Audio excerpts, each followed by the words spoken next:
আসসালামু আলাইকুম এভরিওয়ান, কেমন আছেন সবাই? আই হোপ আপনারা সবাই ভালো আছেন এবং সুস্থ আছেন। আজকে আমি নেদারল্যান্ড আমস্টারডামের একটা মোস্ট আন্ডাররেটেড প্লেসে যাচ্ছি, কিন্তু বিশ্বাস করেন এটার কথা আমি ইউটিউব ফেসবুক তেমন ভাবে কখনোই দেখিনি।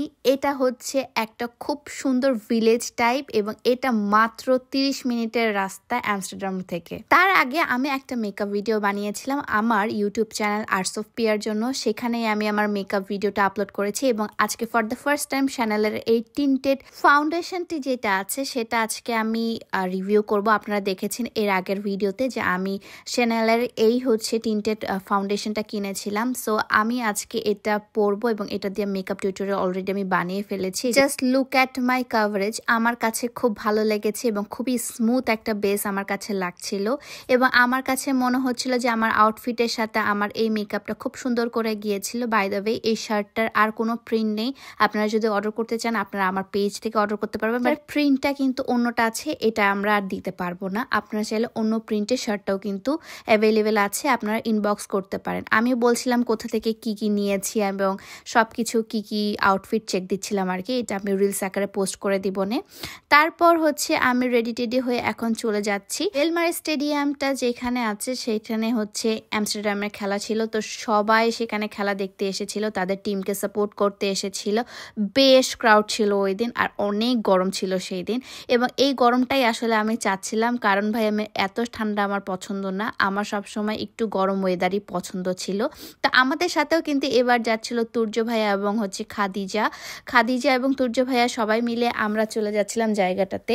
তো ফার্স্টেই হচ্ছে আমি একটা খুব সুন্দর প্লেসে আসে দাঁড়ায়।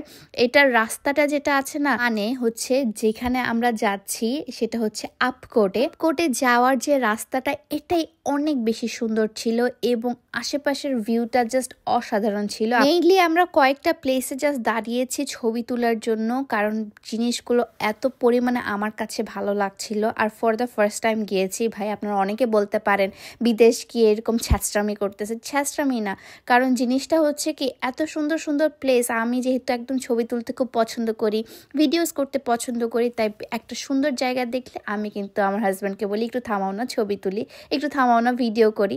সো এটাই আর কি, আমি আমার স্মৃতির জন্য রেখে দেই, আপনাদের সাথে শেয়ার করতে পারি, এটাই ভালো লাগে আমার কাছে। আবার আমাকে অনেকে বলে যে প্রথম প্রথম বিদেশ গেলে যা হয়, আসলেই তো আমি প্রথমবার এসেছি, আমি তো আর বিদেশি জন্মগ্রহণ করিনি বা বিদেশে থাকিনি, সেজন্য আমি আসলে তাদের অনেক কালচার জানি না। আমার প্রতিটা জিনিসই এখানে অনেক বেশি ভালো লাগছে আলহামদুলিল্লাহ। কিন্তু একটা কথা বলতে হবে, ইউরোপের যে হচ্ছে সামারটা পড়ে সেখানে যে রোদটা হয় সেটা কিন্তু আসলে অনেক চোখের মধ্যে লাগে, যদিও ঠান্ডা বাতাস থাকে বাট স্টিল অনেক চোখে লাগে, তাই সানগ্লাস মাস্ট এবং সানস্ক্রিন মাস্ট পরে বের হতে হয়। তারপর হচ্ছে এই জায়গাটা আমি দেখাই, এটা পুরোটা একটা মাঠ এবং এখানে হচ্ছে গরুর খামার ছিল, আর যত দূর চোখ যাচ্ছিল তত দূরই হচ্ছে গ্রিন অ্যান্ড গ্রিন এবং গরুগুলো খুবই ভালো মতো তারা লালন পালন করে, বেশ ভালো লাগছিল দেখতে। অ্যান্ড আমার জীবনের ফার্স্ট টাইম আমি উইন্ডমিল দেখেছি, এটাতে এত পরিমাণে ভালো লাগতেছিল কারণ আমি কখনোই এত কাছ থেকে উইন্ডমিল দেখিনি, আমি কখনোই সামনাসামনি উইন্ডমিল দেখিনি, যদিও এটা হচ্ছে খুবই নাকি ছোট এবং খুবই নর্মাল একটা উইন্ডমিল ছিল, বাট আমার জন্য অনেক বেশি ভালো ছিল, কারণ হচ্ছে আমি ফার্স্ট টাইম দেখেছি এবং এটা কিন্তু এক কাইন্ড অফ একটা গ্রাম, মানে হচ্ছে আপকোট একটা গ্রাম নেদারল্যান্ডের।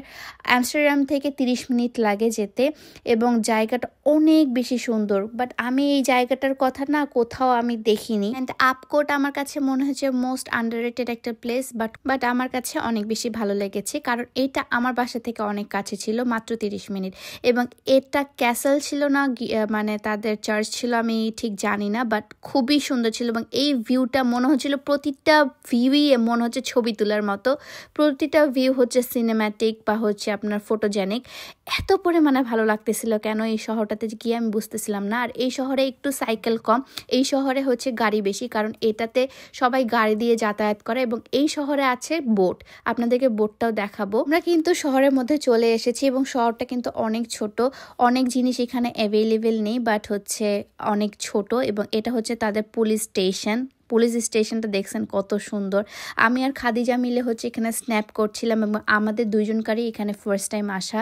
আমরা দুইজনই অনেক বেশি হ্যাপি ছিলাম যে এত সুন্দর জায়গা, কারণ আমরা আরও অনেক সুন্দর সুন্দর জায়গা দেখেছি, বাট আপকোটের মধ্যে জায়গা আসলে খুবই কম দেখেছি আমরা। এখন দেখাই আপনাদেরকে এই যে তাদের স্পিড বোটগুলো।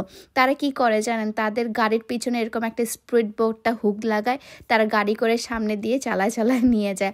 এত সুন্দর লাগছিল দেখতে। এবং এখানে সবাই যারা স্থানীয় তারাই থাকে মেইনলি, কারণ হচ্ছে তারা একটু আলাদা থাকতে পছন্দ করে, তারা একটু নিরিবিলি থাকতে পছন্দ করে।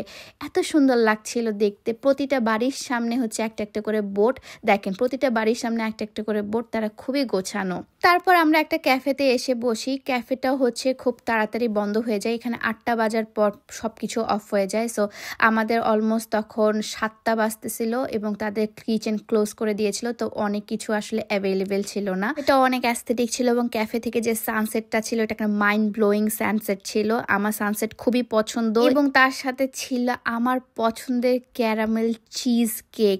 এখানকার চিজ কেক খেয়ে আমি পাগল হয়ে গিয়েছি। আমি আগে চিজ কেক একদমই খেতাম না, বাট এটা অনেক মজা ছিল। উপরে ক্যারামেল দেওয়া ছিল এবং আমার ফেভারিট ব্লুবেরি দেওয়া ছিল, এবং আমি এখানে খাদিজাকেও খাওয়াই দিচ্ছিলাম এবং সেও বলতেছিল অনেক মজা। সত্যি এটা চিজ কেকটা খুব মজা ছিল। তারপর হচ্ছে আমরা একটু স্ন্যাক্স খাওয়ার পর আমরা চলে যাই। এখানে হচ্ছে সানসেট হয়ে গেছে অলমোস্ট এবং এখন ঠান্ডা লাগা শুরু করে দিয়েছিল। তারপর আমরা আরেকটু হেভি খাবার খাইতে যাই, কারণ হচ্ছে বাসায় গিয়ে রান্না করতে করতে আবার ক্ষুধা লেগে যাবে। আমরা আসলে অনেক খাই, সত্যি কথা বলতে আমরা অনেক খাই। সো আমরা হচ্ছে এখানে দেখছিলাম যে কোনটা অর্ডার করা যায়। তারপর আমি সামিউল সবাই মিলে একটু চিয়ার্স করছিলাম, আরও অনেক মানুষ আমাদের সাথে জয়েন হয়। আমরা যখন প্রেম করতাম তখন সামিউলকে আমি বলতাম যে সামিউল এমন একটা শহরে যাব যেখানে আমাকে কেউ চিনবে না, আমরা একা দুইজনে ঘুরে বেড়াবো, হাঁটে বেড়াবো, মজা করে বেড়াবো। অ্যান্ড আল্লাহ তালা আমার কথা হয়তো বা শুনেছে, আলহামদুলিল্লাহ। তারপর বাসায় এসে হচ্ছে আমরা এখানে রান্না চড়িয়ে দিই। আমি হচ্ছে এখানে আলু বসায় দিই এবং হচ্ছে ডাল বসায় দিই। বাই দ্য ওয়ে আপনারা আবার ভাইবেন না যে আমার জামাই আসে এখানে কাজগুলো করছেন, না আমি করছি। ফার্স্ট এসে আমার জামাই আসলেই আমাকে হেল্প করার ট্রাই করছিল যে কতটুকু কি করতে পারি না করতে পারি, বাট আস্তে আস্তে আমি অ্যাবজর্ভ করার ট্রাই করছি। এখানকার কালচার, এখানকার ওয়েদার, এখানকার সব কিছু আসলে আমি অ্যাবজর্ভ করার ট্রাই করছি এবং সেও আমাকে হেল্প করে। এবং বিদেশে যারা থাকে, যারা বিদেশ থেকে আমার ব্লগটা দেখছে, তারাই শুধু বুঝতে পারবে যে আসলে বিদেশে একা একটা মানুষ কাজ করা কখনোই পসিবল না। দুইজনকে হেল্প ছাড়া আসলে এখানে কখনোই চলে না। এখানে দুইজনকার হেল্প না করলে আসলে কেউই আসলে সুখে থাকতে পারবো না, কারণ এখানে সব নিজেদেরকে করতে হয়। যেমন আমি এখানে হচ্ছে ডাল চড়িয়ে দিয়েছিলাম, ভর্তা করছিলাম এবং হচ্ছে ডিম ভাজি করব আজকে, এবং সামিউল পাশে আমার রুম গুছাচ্ছিল, বেড গুছিয়ে দিচ্ছিল এবং আমার কাপড় গুছিয়ে দিচ্ছিল। অ্যান্ড ম্যারিড মানেই তো এটাই, তাই না, যে সে আমার কাজে হেল্প করবে, আমি তার কাজে হেল্প করব, দ্যাটস নর্মাল। বাট এটা নিয়ে আসলে এত চিন্তা করার কোনো কিছু হয়নি। তো এইভাবেই আমি আজকের ব্লগটা শেষ করছি। দেখা হচ্ছে নেক্সট ব্লগে। Till then, tata, bye by.